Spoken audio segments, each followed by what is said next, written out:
Om Shanti. Good morning. अव्यक्त मुरली 9 जुलाई 2023। बाबा की मीठी मीठी मुरली हम मीठे मीठे बच्चों के मीठे मंथन के लिए।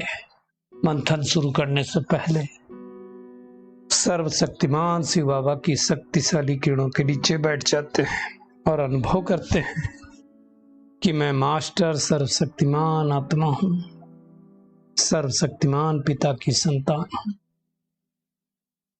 ये मुरली अव्यक्त बाप दादा के रिवाइज कोर्स 26 फरवरी 1995 की वाणी है। मुरली का टाइटल है संगम युग उत्सव का युग है। उत्सव मनाना अर्थात अविनाशी उमंग उत्साह में रहना।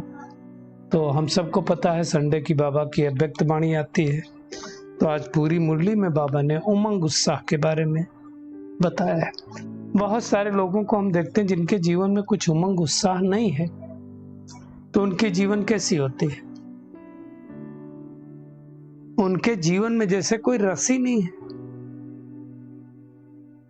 तो और खास करके बाबा कहता है इस ब्राह्मण जीवन में उमंग उत्साह बहुत इंपॉर्टेंट है। और उमंग उत्साह कैसा होना चाहिए? अविनाशी होना चाहिए, विनाशी नहीं होना चाहिए। आज है कल चला जाए, परिस्थिति आई तो चली गई।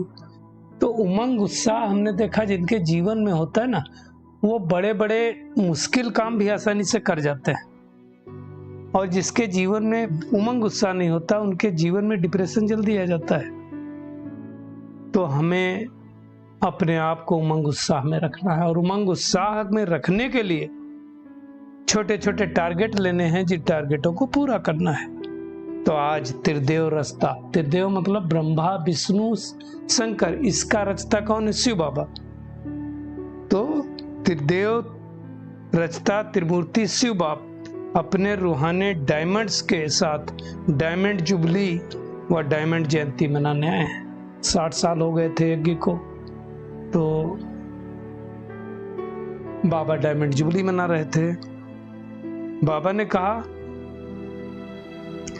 ये डायमंड जयंती भी विचित्र है। क्यों? क्योंकि भगवान अवतरित होकर के कौड़ी तुल्य आत्माओं को हीरे तुल्य बनाता है। बाबा कहते हैं चारों ओर के जो बच्चे हैं ना, वो हीरे से भी ज्यादा अमूल्य हैं। उनको बाबा देख रहा था। केवल मधुबन में जो लोग बैठे उनको ही नहीं देखता बाबा। बाबा तो पूरे विश्व की आत्माओं को देखता है। तो बाबा कहता है सारे सबको हम देख रहे थे, और हर एक के दिल में गीत बज रहा था। सबका गीत बाबा के दिल तक पहुंचता है।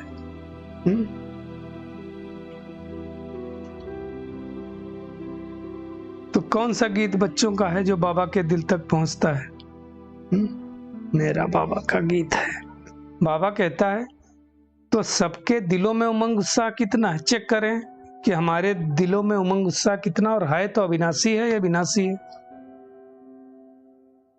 क्योंकि भगवान इस पुरुषोत्तम संगम युग को उत्सव का युग कहता है। तो हर दिन उत्सव है ब्राह्मण बच्चों के लिए, है ना। बाबा कहता है आप लोग टॉपिक क्या रखते हो? अनेकता में एकता। तो अनेकता में एकता कैसे हो गई? देखिए 140 देशों से भगवान के बच्चे आते हैं। धर्म अलग, जाति अलग, रहन सहन अलग, खान पान अलग, जलवायु अलग, सब कुछ अलग होते हुए भी यहाँ आकर के सबके दिल में क्या रहता है? मेरा बाबा। तो मन का गीत, मन की भाषा सबकी एक ही है, मेरा बाबा। और देखो बाबा तो ये हिंदी भाषा में सुनाता है, लेकिन सब अपनी अपनी भाषा में बाबा कहते हैं हेडफोन लगा करके सुनते हैं। हेडफोन तो मोस्टली काला होता है, इसलिए बाबा ने कहा भी सबके ऊपर काला ताज है, फिर गोल्डन ताज हो जाएगा। तो सबकी भाषा क्या हो गई? एक भाषा हो गई, रूहानियत की भाषा, प्यार की भाषा। शब्द क्या हो गया? मेरा बाबा। तो मेरा बाबा कहा तो अनेकता में एकता हो गई कि नहीं हो गई? ऑटोमेटिकली हो गई। आप देखो वंडरफुल खाते हैं हम, जब मधुबन में जाओ तो बाद में तो 25,000 30,000 तक भी आए एक आध बार बच्चे, लेकिन हर एक बच्चा कितने प्यार से मेरा बाबा कहता है, बड़े प्यार से रहते हैं। सबके अंदर आत्मिक भाव। और सोचो 20,000 की सभा बैठी है जिसमें एक भी व्यक्ति ऐसा नहीं है जो धूम्रपान करता हो। कितनी बड़ी बात है। एक भी व्यक्ति ऐसा नहीं है जो छीछी खाता हो, नॉनवेज खाता हो या कुछ तामसिक लेता हो। सोचो कितनी बड़ी बात है। और एक भी आत्मा नहीं होती है जब परमात्मा आते हैं तो कोई आवाज होती हो, सब साइलेंस में। तो 20,000 लोग जहां बैठे वहां साइलेंस रहे तो परमात्मा शक्ति की कमाल, ऐसे तो हो नहीं सकता है। तो बाबा कहता है इसलिए अनेकता में एकता हो गई। तो बाबा आज हम सबका उमंग उत्साह देख रहे थे। बाबा कहता है ब्राह्मण जीवन का श्वास ही उमंग उत्साह है, अगर श्वास चला जाए तो जीवन होती ही नहीं है। तो ब्राह्मण जीवन में उमंग उत्साह नहीं तो कुछ भी नहीं है। बाबा कहता है लेकिन ये उमंग उत्साह कभी कभी कम क्यों हो जाता है, कारण क्या है?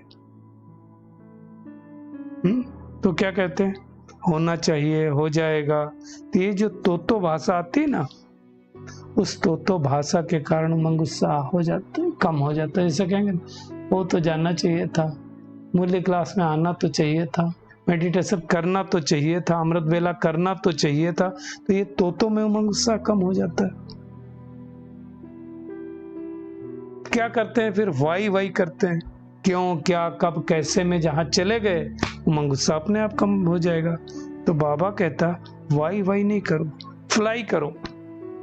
फ्लाई शब्द याद रखो। कोई भी परिस्थिति आए तो क्या करो, अब कोई परिस्थिति रूपी पहाड़ आए तो हमें उसको बैठ के तोड़ने नहीं लगना है, जंप करके निकल जाना है। इसलिए बाबा कहता फ्लाई करो। तो परिस्थिति क्या हो जाएगी, छोटी हो जाएगी, आप बड़े हो जाओगे, है ना, खिलौना महसूस होगी परिस्थिति। बाबा कहता है ब्राह्मण डिक्शनरी में वाई शब्द नहीं होना चाहिए, क्या होना चाहिए, फ्लाई होना चाहिए, उड़ो। बाबा कहते हैं एक तरफ तो बच्चे कहते हैं कि हमारे जैसा श्रेष्ठ कोई किसी का भाग्य नहीं, तो फिर उमंग उत्साह कम क्यों हुआ? कई लोगों को देखा एक दिन बड़े उमंग उत्साह में रहते हैं, अगले दिन स्लो हो जाते हैं, क्यों? उसके दो कारण होते हैं। एक कारण यह होता है कि कोई ना कोई परिस्थिति आ करके ना उम्मीदवार हो जाते हैं, ना उम्मीद हो जाती है, दिल शिकस्त हो जाते हैं। दूसरा कारण क्या होता है, कोई ना कोई ऐसी आत्मा से कनेक्शन जोड़ लेते हैं जिसके मन की स्थिति थोड़ा लो होती, तो उनका मन भी लो हो जाता है। तो बाबा कहता है तो हाय हाय हो गया, अगर कहेंगे मेरे भाग्य में पता नहीं क्या है, तो हाय हाय के बजाय वाह वाह करना है ना। बाबा कहता है ना तुम पॉजिटिव थिंकिंग का कोर्स कराते हो ना, तो जिस समय कोई परिस्थिति आए तो दूसरों को तो कराते हो, अपने लिए खुद ही खुद का टीचर बनो। क्या हम बन सकते हैं खुद का टीचर? और जो आत्मा खुद ही खुद का टीचर बन जाती है, उस आत्मा को कोई तकलीफ नहीं होती है, कोई प्रॉब्लम नहीं होती है ना। तो बाबा कहता है तो अपने आप को चेंज करो, अपनी वृत्ति को चेंज करो, अपनी पॉजिटिव वृत्ति से चीजों को देखो। निगेटिव आए तो पॉजिटिव में बदल दो। अगर हलचल में आते हैं तो बाबा ने कहा उसका कारण क्या है कि निगेटिव को पॉजिटिव में आप बदल नहीं पाते हो। तो बुद्धि को बाबा ने क्या कहा, तीव्र गति का यंत्र बनाओ, सोचने में टाइम नहीं जाओ बिगाड़ो, है ना।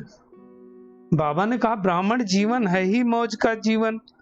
तो अगर सोचने साचने में, चिंतन में चले जाएंगे, चिंता में चले जाएंगे तो फिर क्या होगा? बाबा कहता दूसरों को क्या बताते हो, राजयोग जीवन जीने की कला है। जीवन जीने की कला मतलब दुखों से दूर होकर के सुख में जाना। राजयोगी जीवन का मतलब क्या मुझे सोचना है, क्या मुझे बोलना है, क्या मुझे खाना है, वो सब फिक्स होना चाहिए। कई आत्माओं को तो नहीं खाना चाहिए, वो चीजें खा लेते हैं, बोले नहीं खाना है, लेकिन आ गई सामने प्लेट तो फिर मन नहीं मानता है। सुबह नाश्ता करके गए ऑफिस, अब कायदे अनुसार तो लंच में आकर के हमें लंच करना है, बीच में किसी को फ्रूट लेना है तो ले सकता है, लेकिन क्या करते हैं, अब बीच में किसी ने बुलाया कि आ जाओ भाई हमारा बर्थडे का पार्टी है, और क्या क्या आता है वो तो पता ही हम सबको, फिर क्या खा लेंगे बाद में पछताएंगे। तो राजयोग जीवन जीने की कला अर्थात अपने ऊपर कंट्रोल करना। तो बाबा कहता है तुम खुद राजयोगी जीवन जीने वाले हो, मौज मनाने वाले हो, उत्सव में रहने वाले हो, या खाली लोगों को ज्ञान देने वाले हो? अब कई बच्चे क्या कहते हैं, वैसे तो हम मौज में रहते हैं, लेकिन संबंध संपर्क में आते हैं तो मौज चली जाती है। अब संबंध संपर्क में ही तो पता चलेगा, आपकी स्थिति का पेपर तो वहीं पता चलेगा, नहीं तो पास विधान कैसे होंगे। तो हमें हर परिस्थिति में उमंग उत्साह में रहना है, कुछ भी हो जाए उमंग उत्साह नहीं छोड़नी है ना। अब इस बारी बहुत सारे लोग आए होंगे तो बाबा कहते हैं विदेशियों को भी पट पे लेटना पड़ा, तो बाबा उनको तो पट रानी बोलता है। बाबा कहता है विदेशियों की अटैची भी बहुत बड़ी होती, उस पे लेट जाओ, छोटी अटैची की तकिया बना लो। तो बाबा कहता अभी तो तुम मेहनत कर रहे हो पुरुषोत्तम संगम युग पर, लेकिन सतयुग में तो प्रकृति भी दासी होगी और अनेक दास दासियां तो होंगी हेल्प करने के लिए। तो अभी बाबा कहता है जितना स्वराज अधिकारी बनते हो, खुद के सेवाधारी बनते हो, तो भविष्य में अधिकारी बनोगे। अभी जितना तन मन धन से सेवा करते हो, उतने वहां सेवाधारी मिलेंगे। सबसे पहले तो 5 तत्व ही हमारी सेवा करेंगे। बाबा कहता तुम अगर चेक करो कितने बार राज्य अधिकारी बन चुके हो, अनगिनत बार बने हो और बनते रहोगे, है ना। बाबा कहता है लेकिन राज अधिकारी से भी अब का सेवाधारी जीवन ज्यादा श्रेष्ठ संगम युग का। क्यों? सेवा करो और प्रत्यक्ष फल मिलता है, खुशी करके देखो। आप किसी को परमात्मा का ज्ञान सुना दो, किसी अंधे को रोड पार करवा दो, किसी गरीब का भला कर दो, देखो आपको कितनी खुशी मिलेगी, है ना। तो बाबा कहता है जब कोई सेवा करते हो उस समय का फोटो निकालो, आपका चेहरा बताता है। और ये ऐसी सेवा है, एक हाथ से सेवा करो, दूसरे हाथ से फल खाओ।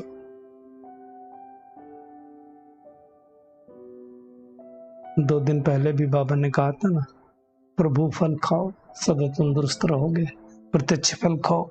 तो प्रत्यक्ष फल खाना है हमें, है ना। बाबा कहते हैं कई बच्चे जब हलचल में आते हैं उसका कारण क्या है कि त्रिकालदर्शी स्थिति में नहीं है, तीनों कालों को देख नहीं पाते हैं, इसलिए परिस्थिति से घबरा जाते हैं। तो क्या करो, त्रिकालदर्शी स्थिति में स्थित हो जाओ, अलबेले नहीं बनो तो हलचल में नहीं आओगे। कई लोग बोलते हैं कि आज मूड थोड़ी ऑफ है, अब मूड ऑफ है तो माया भी वैसे स्थिति में आएगी और मूड को ऑफ करेगी, है ना। फिर क्या सोचते हैं, मैं तो सोच ही रहा था आज मूड ऑफ है, आज ये इन्होंने आकर के और मूड ऑफ कर दिया। अब संकल्प क्रिएट आपने किया तो माया तो आएगी। तो त्रिकालदर्शी बनो, है ना, और त्रिकालदर्शी बन करके संबंध संपर्क संगठन में भी मौज में रहो। और बाबा ने आज 2 शक्तियों का विशेष रूप से देखो, बाबा मैनेजमेंट भी सिखाता है, power to accommodate, power to adjust. एक दूसरे से एडजस्ट करना सीखो। कई बार हम एडजस्ट नहीं कर पाते। आप देखो कोई एक रूम में भी रह पाना मुश्किल है, कोई को 5 रूम में भी रह पाना मुश्किल, कोई एक रूम में रह लेता है। तो जैसी स्थिति हो वैसा एडजस्ट करो, खुशी खुशी एडजस्ट होना चाहिए, साधन हो ना हो। बाबा कहता बेगरी लाइफ थी तो भी जो दादियां थी उन्होंने एडजस्ट किया ना, अब अच्छी लाइफ है तो भी चल रहे हैं, बेगरी लाइफ थी तो भी चल रहे हैं। तो हमें भी पावर टू एडजस्ट आनी चाहिए। और दूसरा बाबा ने कहा कि बाहर मुक्ता के बजाय अंतर मुक्ता में चले जाओ, इंट्रोस्कोपिक हो जाओ, बाह्य मुक्ता में ज्यादा नहीं आओ, है ना, तो मौज से रहेंगे। बाबा ने डबल फार्नेस से पूछा भी कि 20 के साथ सो सकते हो क्या। कई लोग होता है वो बेड पे अकेले सो सकते हैं, कहेंगे हम 2 नहीं सो सकते, हम दूसरे का वॉशरूम नहीं यूज कर सकते। अरे भाई पावर टू एडजस्ट कैसे होगा, दूसरे को अकोमोडेट कैसे करेंगे। ये 8 शक्तियों में से 2 शक्तियां हैं हमारी, अब ये 2 शक्तियां नहीं होंगी तो हम 16 कला संपूर्ण कैसे बनेंगे। तो हमें एडजस्ट भी करना है, अकोमोडेट भी करना है सब। क्योंकि बाबा कहता फाइनल पेपर जो आएगा बहुत नाजुक होगा, हो सकता पानी ना मिले, हो सकता खाना ना मिले, हो सकता सोने के लिए बिस्तर ना मिले, लाइट ना मिले, तो क्या करेंगे। हो सकता है 1 लीटर पानी हो और 100 लोग हैं, सबको 10-10 ml पीना है, क्या करेंगे? तो परिस्थिति के लिए बाबा ने कहा नाजुक होती जाएगी धीरे धीरे। तो 95 में कहा था, अब तो परिस्थिति और नाजुक हो रही, तो हमें इन बातों का ध्यान रखना है ना, क्योंकि लास्ट में सारे आधार तो टूटने हैं। ऐसे टाइम पर एक ही आधार लेना है, वो है परमात्मा का आधार। स्थापना के समय बाबा ने कितनी पालना की। दादियों की दादी कहती थी, बाबा कहता था तुम मेरे चैतन्य ठाकुर हो। तो हमें एक ही आधार लेना है, वो है परमात्मा का आधार, बस। तो आज का होमवर्क क्या है? एक तो कोई भी परिस्थिति आए, हमें हमेशा उमंग उत्साह में रहना है ना। स्वस्थिति परिस्थिति के को हावी नहीं होने देना, स्वस्थिति के ऊपर, है ना। और हमें बैलेंस बनाना है, हर परिस्थिति को पार करने वाले अचल अडोल बनना है। आज का बाबा का वरदान है, संपूर्णता द्वारा संपन्नता की प्रारब्ध का अनुभव करने वाले सर्व झमेलों से मुक्त भव। बाबा कहता है संगम युग पर सागर गंगा से अलग नहीं, गंगा सागर से अलग नहीं। क्या कहा? सागर गंगा से अलग नहीं और गंगा सागर से अलग नहीं, मिलते हैं दोनों। इसी समय नदी और सागर के सामने का मेला होता है। तो जो इस मेले में रहते हैं वो सब झमेलों से मुक्त हो जाते हैं, है ना। हर आत्मा क्या है? जो बाबा के बच्चे बने, ज्ञान गंगाएं हैं और वो सागर है। बाबा कहता है लेकिन इस मेले का अनुभव वही कर सकते हैं। कौन कर सकता है? जो बाप समान बनते हैं। समान बनना अर्थात समा जाना। जो सदा स्नेह में समाये हुए हैं वो संपूर्णता और संपन्नता की प्रारब्ध का अनुभव करते हैं। उन्हें कोई भी अल्पकाल की प्रारब्ध की इच्छा नहीं रहती। जो भगवान के प्यार में समा गया, उसको क्या चाहिए?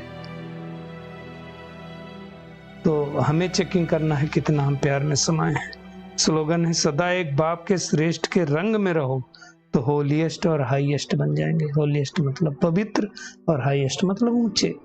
चलिए परमात्मा किरणों के नीचे बैठ जाते हैं और अनुभव करते हैं कि मैं परमात्मा के संग में रखने वाली होलीएस्ट और हाईएस्ट आत्मा हूं।